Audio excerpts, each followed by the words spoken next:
오늘도 클릭해주셔서 감사합니다. 구독과 좋아요 부탁드립니다.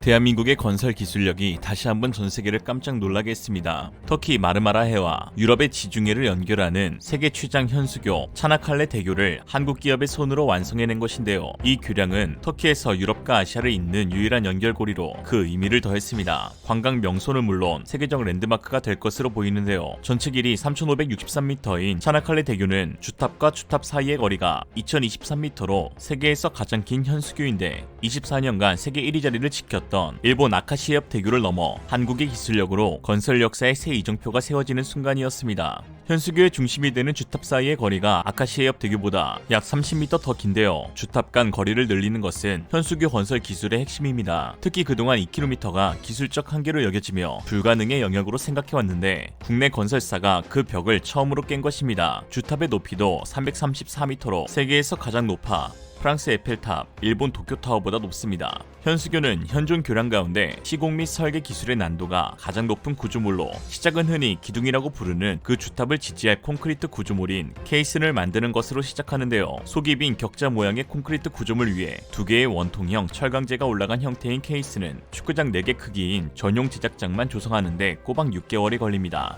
차나칼레 현수교는 주탑이 2개이므로 케이슨 2개를 모두 제작하는데 1년 3개월이 걸렸죠. 2개의 케이슨이 모두 완성되면 바다 한가운데 정확한 위치에 옮겨야 하는데요. 먼저 GPS로 위치를 잡은 뒤 4개의 예인선으로 케이슨을 끌고 나가 미리 계산했던 위치에 정확하게 안착시켜야 합니다. 이때의 오차 범위가 불과 20mm 내외여야 하죠. 케이슨 자체의 크기만 47m로 용산9천과 맞먹고 그 무게는 6만여 톤에 달하기 때문에 오차 없이 바다 한가운데로 끌고 나가 내부의 바닷물을 채운 후 설계대로 안착시키는 이 공정은 현수교를 건설하는 전체 과정 중 가장 고난이도에 속합니다. 케이슨이 모두 해저 지반에 튼튼하게 고정되면 이제부터 주탑을 쌓아 올리죠. 주탑은 무거운 케이블과 상판을 튼튼하게 하고 안전하게 지지할 수 있도록 합니다. 차나칼레 현수교 주탑은 속이 빈 상자의 모양의 블록을 마치 레고처럼 쌓고 블록 사이를 용접해 나가면서 만드는데요. 블록들을 현장에서 직접 조립하는데 오로지 국내 기술력으로 만든 강철판이 사용됩니다.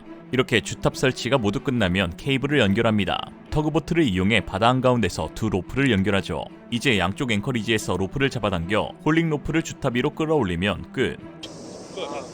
정말 어마어마한 기술력이 아닐 수 없습니다. 주탑 사이를 연결한 케이블에서 늘어진 강선으로 교량 상판을 연결하는 현수교는 아름다운 외관 때문에 바다 위의 하프라고 불립니다. 총 16만 2,000km의 길이의 강선이 들어갔는데요. 지구를 4바퀴 돌 수 있을 만큼의 길이라고 하죠. 설계와 재료기술, 금융공학까지 모두 한국의 독자적인 건축 기술로만 완성되었는데요. 정봉교 대림산업 엔지니어는 단순히 길이를 33m 늘리는 게 아니라 과거 사례가 전무한 작업의 연속이라는 점에 어려움이 있었다고 말했습니다. 예컨대 차나칼레 대교를 들어올리는 강철 케이블은 강도가 역대 최고 수준인 1960메가파스칼, 이를 한국 고려제강이 생산했지만 지금까지 한 번도 실전에 사용된 적이 없는 제품으로 기존 대비 얼마나 투입해야 되는지와 같은 데이터가 전혀 없는 상태에서 새로운 역사를 써냈다라고 했습니다. 또한 터키 정부는 입찰 당시 차나칼레에서 프랑스 영국 연합군을 격파한 전승 100주년인 2023년 내로 건설을 완료할 수 있어야 한다는 조건을 내걸었습니다. 그래서 애초에 주경관장도 2023m로 결정했던 것이죠. 5년 남짓한 촉박한 일정은 세계 어느 건설사라도 압박을 느끼지 않을 수 없었습니다.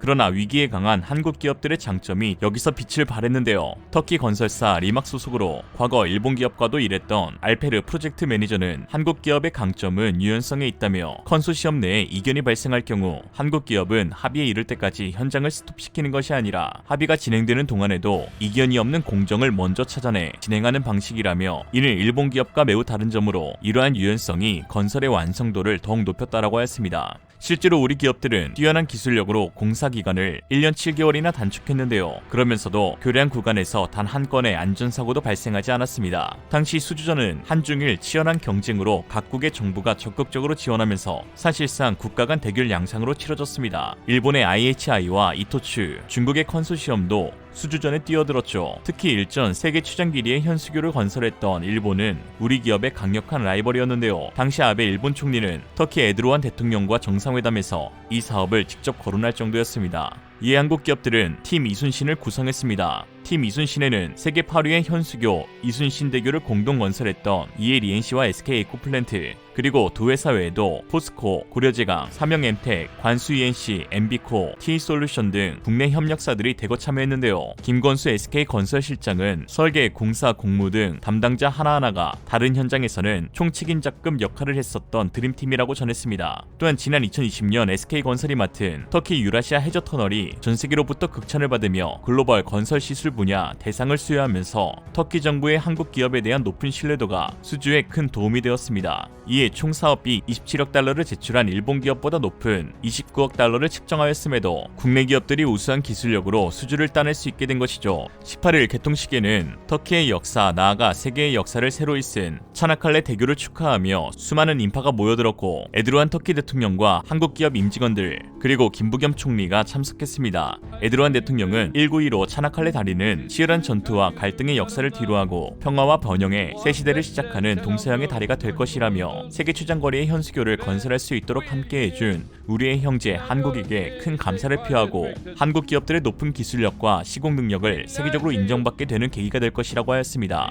김부겸 총리 역시 이에 화답하며 오랫동안 형제의 사랑을 나눠온 대한민국 국민들과 대한민국 정부를 대표해서 여러분들에게 다시 한번 진심으로 축하의 말씀을 전한다라며, 무엇보다도 이 대교는 피로 맺어진 형제 국가인 터키와 한국이 함께 만들어낸 세계적인 교량이라는 점에서 양국 국민들에게 모두 특별한 의미를 지니고 있는데, 특히 1950년 한국전쟁 당시 아직 수교도하기 전임에도 불구하고 수많은 터키의 청년들이 위기에 처한 대한민국을 돕기 위해 아시아 대륙의 반대편 먼 길을 달려와서 대한민국을 구해준 사실을 대한민국 국민들은 잊지 않고 있다며 다시 한번 감사드린다 라고 말을 마쳤고, 이에 터키 시민들은 환호성과 박수를 보냈습니다. 차나칼레 대교는 공사비 3조 2천억 원을 포함해 총 사업비가 4조 2천억 원에 달하는 프로젝트입니다. 단순히 다리와 연결도로를 시공하는 데 그치는 것이 아닌 16년간 한국 기업에 도로 교량 운영권을 주어 통행료 수익으로 건설비를 회수하는 BOP 방식인데요. 터키 정부는 하루에 45,000대분 통행료를 부장해 손실 위험이 적다는 평가입니다. 차나칼레 대교는 터키 국력을 과시하기 위해 발주됐지만 동시에 결과적으로 한국 건설사의 토목 기술력을 세계에 과시하는 상징물이 되었습니다.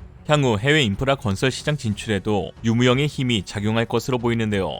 일본과 더불어 한국토목공사의 강력한 경쟁 국가로 대두되고 있는 중국은 눈에 보이는 성과인 인프라 구축 사업에 혈안이 되고 있습니다. 특히 중국은 홍콩과 광둥성 주하이, 마카오를 잇는 강주하오 대교를 건설하며 세계 7대 기적의 하나라고 목소리를 높였는데요. 이러한 과장된 셀프 칭찬은 중국의 1대1로 프로젝트를 성공적으로 추진하기 위한 일종의 전략입니다. 중국이 미국을 뛰어넘는 패권국으로 가기 위해서는 육로와 해상을 잇는 1대1로의 성공적인 완성이 필수적인데요. 이에 중국의 인프라 건설 능력을 과시하며 주변국들에게 보다 더 적극적인 참여를 촉구할 수 있기 때문입니다. 그러나 이번 차나칼레 현수교 수주전에서 터키 정부가 최저의 입찰비를 내었던 중국 기업이 아닌 한국 기업을 택한 것과 같이 세계에서는 중국의 건설 기술력에 많은 의구심을 내비치고 있는 상황입니다. 1대1로에서 볼 수 있는 부채 폭탄은 2차적인 문제이고 궁극적으로 중국의 기술력 자체를 믿을 수 없다는 인식이 팽배한데요. 최근 중국이 건설을 맡은 에콰도르 댐에서 건설업체인 중국 국영기업 중국 수리수정 건설 집단이 사용한 불량자재와 부실 용접으로 인해 댐 가공 2년 만에 균열 7,648곳이 생긴 것으로 드러났고,